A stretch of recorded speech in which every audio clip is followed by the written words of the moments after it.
वफाकी वज़ीर इत्तलात अता तारर ने कहा है कि PI की निजकारी तारीखी लम्हा था। वज़ीर आज़म की हिदायत पर निजकारी का अमल TV पर दिखाया गया। कौम ने पहली बार निजकारी होती देखी। माजी में PTI रहनुमा के बयान पर यूरोप और अमरीका के रूट्स बंद हुए। हमारे हुकूमत में दोबारा ये रूट्स खुले। वो इस्लामाबाद में न्यूज़ कॉन्फ्रेंस कर रहे थे। बहुत बड़ी डील जो PIA की क्लोज हुई है, मैं समझता हूँ कि हिस्टोरिक मोमेंट था और प्राइम मिनिस्टर की हमें डायरेक्शंस थी कि ये लाइव चलेगी।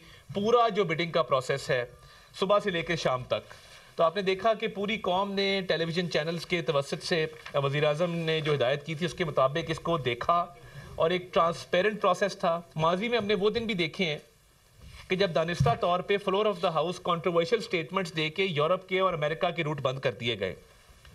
अल्लाह का शुक्र है इसी गवर्नमेंट के दौरान वो रूट वापस खुले। हम आए थे, हमने एक नारा लगाया था कि the government has no business being in business, और ये बड़े अच्छे तरीके से इसकी एक प्रैक्टिकल मैनिफेस्टेशन है।